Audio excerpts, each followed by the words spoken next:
we violated the rule, then go to court. But we do not think that we violated the rule. It is very clear. So my point of order, Madam Chair, they're out of order by insisting that there's another rule except for 136. So I move that we vote on it, Madam Chair. We divide the House. Objection. Objection. If there's an objection, then we vote. Okay. So may we proceed with the vote, Madam President? Mr. President, I was earlier, it was the manifestation of the presiding officer, the Madam Chairperson, that after Senator Lacson, I be allowed to speak, Mr. President. Are we now curtailing my right to speak, Mr. President? Madam Chair, We are can I not answer able to that? ask questions as to why we are amending the rules. We are not able to ask questions as to who they wish, Madam Chair, may I answer? who will benefit from the amendment to the rules. For the Is this kind rule, Mr. information President? of Is the- this rule, Mr. President, for I was Senator about to Bato, who is not recognize here? Senator We would Pangilinan. like to raise these valid questions, Mr. President, before we go into a vote, Mr. Madam Chair. President. Yes, These, Madam we should not be... How can the our- presiding officer recognize Senator Pangilinan? Please know that I would never curtail your right to speak. Just as in 2004, I believe you were seated, and I was a vice presidential candidate of FPJ then, and my microphone was closed, and my right to speak was closed, was not given. I remember that time now, and the word noted was said to me. That will not happen now. I will not do that to you.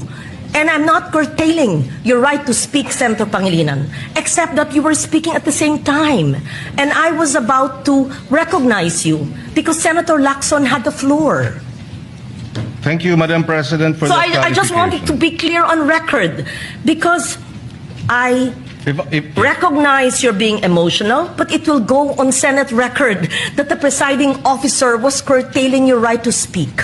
I would never do that. And I would not do what I experienced in 2004 in the House of Representatives in the canvassing of the votes then. Mr. President. Thank you. Madam President, with due respect, Mr. President, I was not referring to the Madam presiding President, officer. Yeah, I'm yielding the floor to Senator Pangilinan. Yes, thank you. you, Senator Lacson. We recognize Senator Francis Pangilinan. Yes, Mr. President, and allow me to clarify, Madam President. I was not referring to the presiding officer in terms of the curtailing of my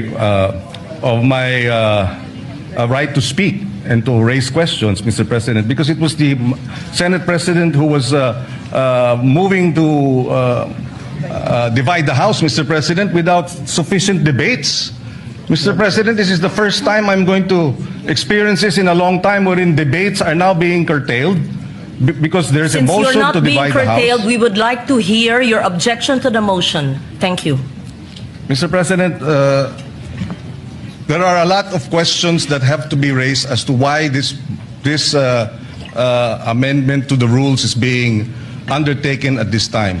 Precedent provides, Mr. President, that when we amend our rules, we do so by way of resolution.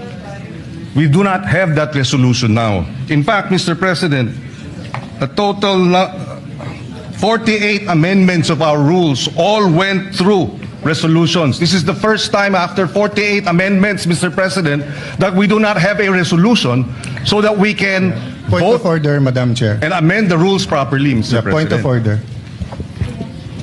Point of order takes Yes, precedence. Senate President. Point of order takes Yes. precedence. First over of all, anything else. I hope we learned our lesson. Senator Pangilinan already apologized to Senator Padilla, then now you're shouting at us. No? No, the record will show, nakatape naman eh. Ang taas-taas ng boses nyo eh. Di ba? You were shouting at kaya nga hindi magkarinigan. Now, what's my point of order? We are not discussing the merits yet of the amendment. No one's curtailing your rights because wala pa tayo dun eh. Ang pinagbobotohan natin ngayon, kung pwedeng i-take up sa floor o hindi. Yun ang itina-take up natin.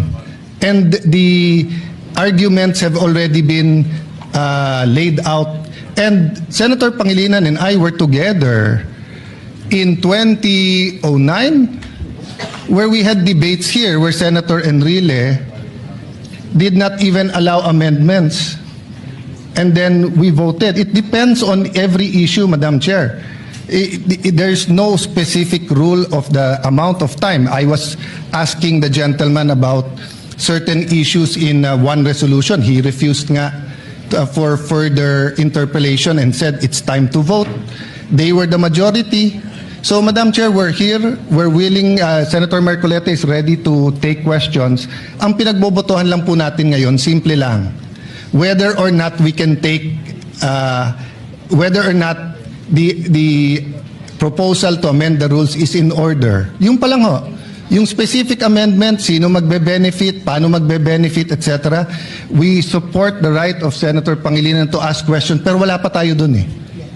So, again, may I raise the previous question, Madam Chair, the point of order, the parliamentary reason. May Go ahead. Be given the right Madam to speak. President, I am the movant kanina pa po here. ako nakatayo dito at I need to nagtataas ng speak kamay. because I am the movant. Senator Madam Dante President. Marcoleta. Thank you, Madam And then we President. hear Senator Risa Ontiveros. Thank you, Madam and Senator President. Erwin Problema natin, Tulfo. Madam President. Yes, The proceed. Senate President invoked Section 136, Paragraph 2. Kung babasahin po natin to, Madam President, napakasimple lang. Ito pong Section 136, Paragraph 2, is a special provision in precisely amending our rules. In Section 24 po, this is a general rule. Kung mapapansin po ninyo, it presupposes that it will take up all the bills referred to that committee. General po yung function niya. 136, second paragraph, is a special provision. Sa principle po ng batas, yun pong special provision takes precedence over a general provision. Yun lang po, basahin po ninyo. Hindi nga po, it will not even take one day because this is not a new motion. Kung mapapansin nyo, ni-reiterate ko lang po ito eh. It was already moved last May 11 pa po. So that is even more than one day. So who is talking about one day here? Ang pinag-uusapan po natin, unless we respect Section 136, ang linaw-linaw po, it talks about the rules may also be amended. Diretso po ito eh. So this takes precedence over Section 24. Simpleng-simple lamang po ito eh. Madam President. Thank you, Senator Marcoleta. We recognize Senator Risa Ontiveros. Salamat, Madam President. Meron din po akong substantive na interpellation sa motion ngayong araw na nire-raise o itatalakayin ni Senator Marcoleta yung text na pinamudmod ni Senate President sa atin ngayong hapon. Pero una, gusto ko pong segundahan yung sinabi ni Senator Pangilinan. Bagong motion ito, Madam President. Bakit po? Sa ilalim ng Section 24, ni-refer yung unang mosyong binanggit ni Senator Marcoleta noon sa Committee on Rules. Ngayon kung sasabihin na ibinalik yung mosyong iyon, yung unang mosyon ni Senator Marcoleta sa plenary, sino ang gumawa nun? Dapat ang Committee on Rules. Na-initiate na po ang prosesong iyon alinsunod sa Section 24. Hindi pa nga po nako-constitute ang Committee on Rules. Wala pa nga pong minority contingent sa Committee on Rules. So wala pang body na pwedeng ibalik yung unang mosyon ni Senator Marcoleta sa plenary. Kaya ko sinusugundahan ang sinabi ni Senator Pangilinan. Ito pong mosyon na gustong talakayin ni Senator Marcoleta at pinamudmod ni Senate President sa atin, bagong mosyon po siya. Kung kaya't nag-a-apply po ang Rule Section 136 na kailangan bigyan ng isang araw pa pagkatapos ito i-move para talakayin. And tama si Senator Pangilinan, sa Lunes pa po yun, Madam President. Salamat, Madam President. Madam President, without giving meaning to anything, ito Senator pong Marcoleta. mahirap kasi kung wala po tayong legal background dito. Kaya sinasabi ko na nga po, hindi po bagong motion ito eh. Hindi siya bagong motion. Kasasabi ko lang po, May 11, minub ko na po ito eh. Sino po magsasabi na bagong motion? Point of order. Ad hominem. Sinasabi ko lamang po, ang Hindi, sinasabi Madam ko lang, President, kanina ko po sinasabi. Hindi po tama yun. Section Sasabihin yung 136. kasama niya Pwede po ay ba? walang Session is kinalaman, suspended. Pwede po walang ba alam sa pagbigyan batas. Yes, Senator Cayetano. I'm listening to the two senators, and as I mentioned kanina na wag na tayong gumamit ng brasuhan, etc. And I see the point of Senator Risa, but I'm also listening to Senator Marcoleta.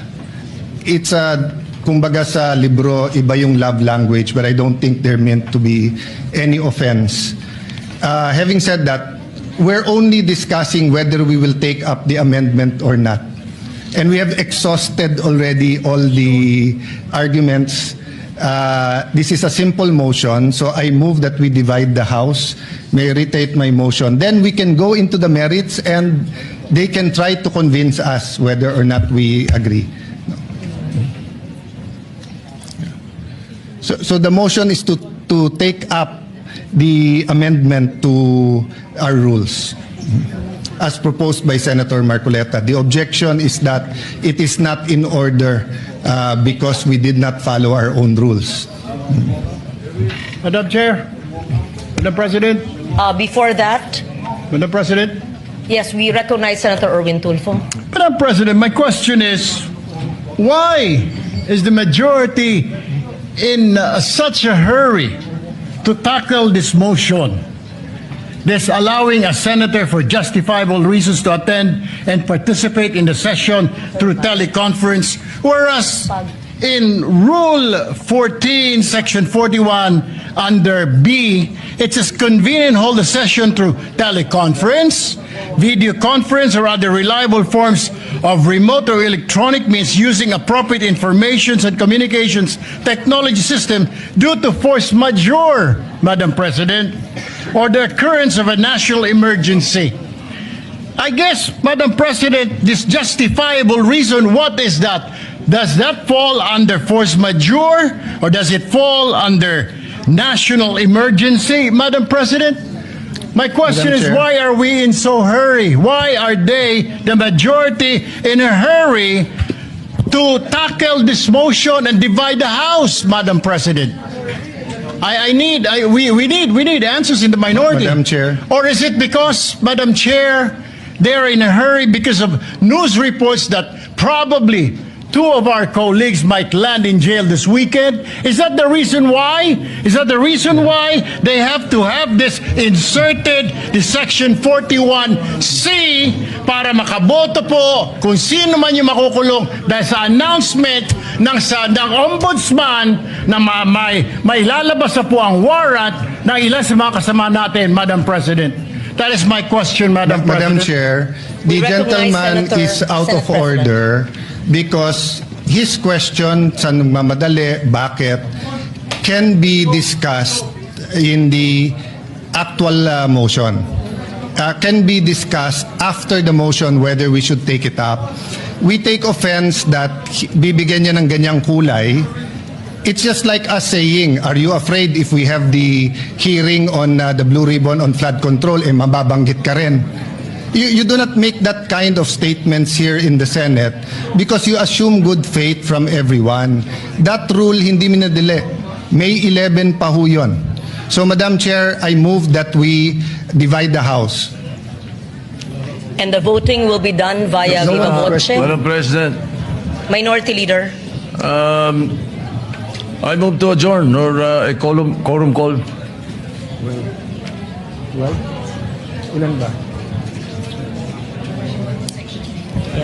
That is a higher precedence, Madam President.